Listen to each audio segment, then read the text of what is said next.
What is up, my fellow home gym owners? Today we are gonna do a 4-month review for the rack behind me. It's actually the EcoStrength 3-in-1 rack where you have functional trainer, squat rack capability, and of course the Smith machine. Um, I just want to give my thoughts on it after using it for a while. And what I've noticed over this past few months, I've been using this machine primarily for its functional trainer capability, mostly for arms, and then squatting a lot on this machine, which has been excellent. I feel confident dropping weights from here. I had a video before. I think I was dropping 300 pounds on this one, and it's been perfect. And along the way, I found some few attachments that was really helpful thanks to the 3x3 post here and the 1-inch hole capability that allows it to be versatile with other attachment on the market. This one's pretty neat because I'm able to do a stabilized tricep exercise on this machine. Let's get it done there. Which has been excellent and useful to me. These deep handles are from Amazon, and it's on the used section. And for some reason, they said it was damaged when I got it. I think there was just a slight imperfection there, but it's been one of the things that I've been using as well for my dips.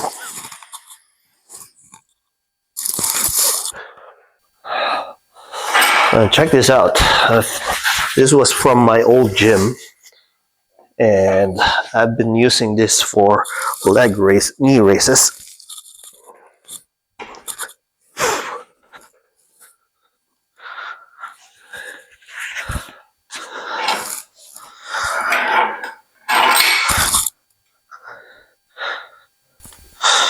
Oh, and I think this is really, you're gonna like this, guys.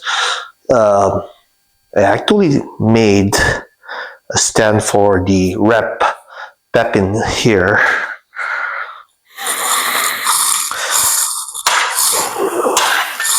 Which has been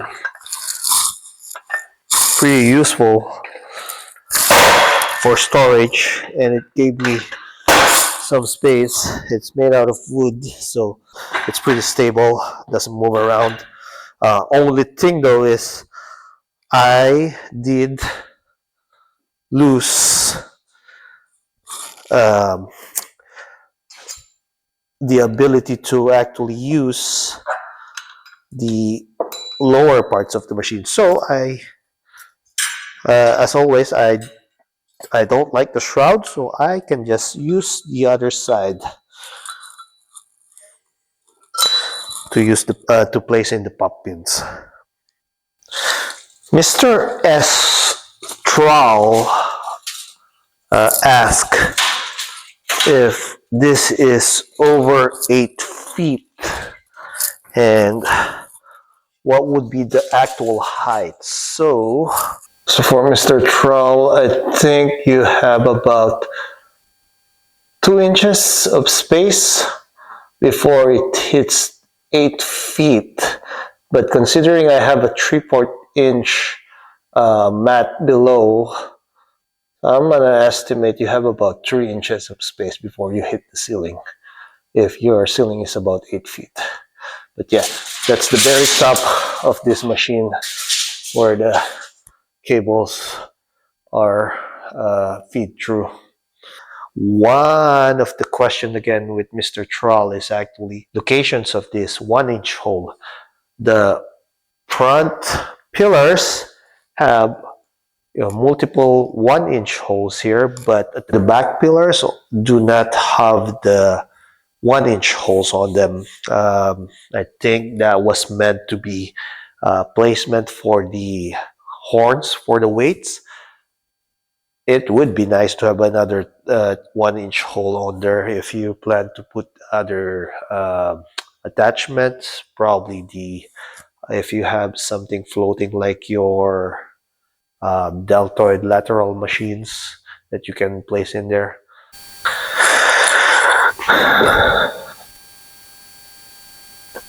And here's another question by Mr. Troll. I'm wondering about the legs and how much they impact lat pull down, as it seems the bench would bump into them. Do you have the lat pull down bench that they offer? Well, I don't have the bench, or if you're talking about an independent bench, I don't have any of that. I know that they have an attachment for this one, and I did talk to the owners about it. They'll be sending me the attachment for the lat pull down and also the low row plate. As of now, though, I'm assuming you're asking about these front legs, which actually becomes a balance precaution for the rack, and how a bench would actually go against this. Definitely by itself, on how it's actually put in place there, it would actually be an impedance to the type of your bench that you're using. So one suggestion that I have is actually to just go for the attachment that they have or any third-party attachment. And let's assume that this is how it's actually set up. So I'll go probably as low as this low. And we're just pretending here. So this is my extra pad that I have.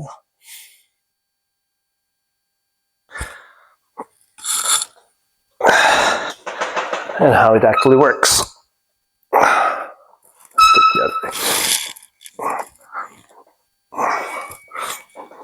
But it does work. It basically, if you're aiming for a good stretch or a good lat pull down setup, and I think this is one way to go. I can move a little bit forward.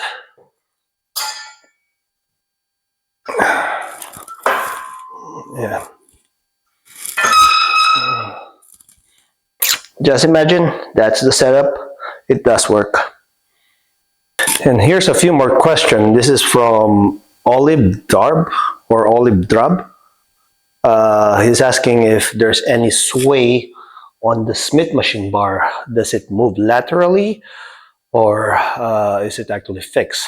First of all, when I tried this, when I was installing and building this Smith machine part, it was a pain. It was really hard to place it in. I don't know if that is the problem with the other racks, but it actually worked out for me because there was no sway.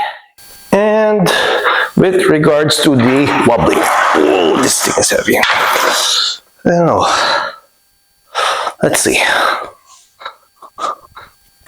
Mr. Drab was saying there was a play. I have no play. Was there a wobble? I don't know. I don't think so.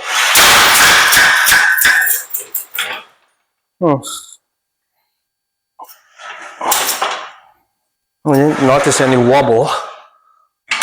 So there you go. It's pretty solid. It doesn't have any play from side to side. Another question from Mr. Olive Drab is actually, would it be hard to do pull-ups because I only have 8-foot ceilings? What is your ceiling height? My ceiling height is actually about 10. It's 10-foot ceiling. So I do have an extra space here. I mean, your question is valid. So let's try that out. Let's pretend that this is an 8-foot ceiling, and let me show you on the video here of me doing a pull-up. And let's just pretend that the topmost height of this ceiling, and knowing that this rack is about 94 inches high, This is the maximum height, and for me doing my pull-ups, I think I can go over this bar a little bit, and we have a 2-inch spacing here to reach the 8 ceiling height. Let's see if I could accidentally hit my head on the pretend ceiling. Okay, 1, 2, 3, pull. And I think there's a slight chance that I might hit the ceiling. So I don't know. Boom.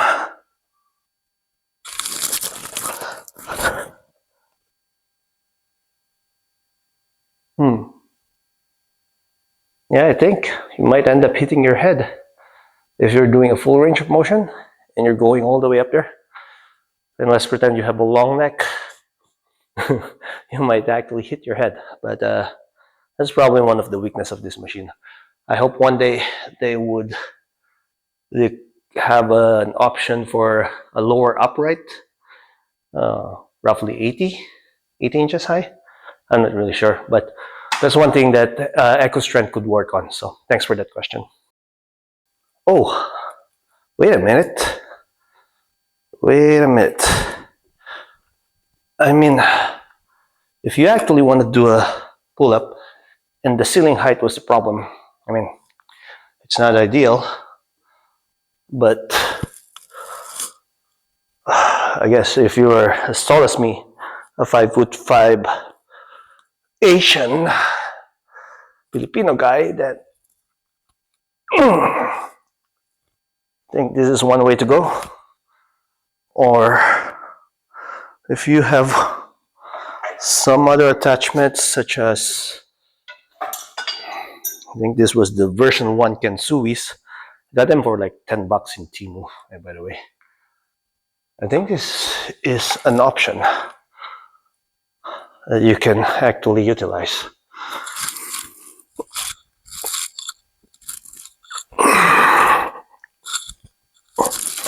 So, man, it is a home gym, so we gotta try our best to actually be creative with it.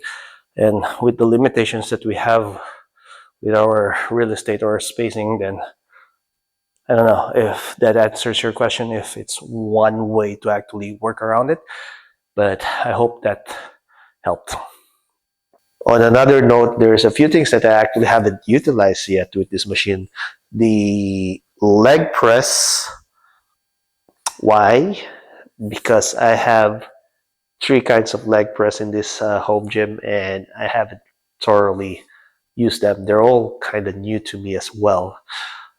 The Smith machine, I haven't used it that much. I like squatting, free squats. So, somewhere along the way, I'll find a use for it. But it's good that I still have it there if I want to do variations in my exercises.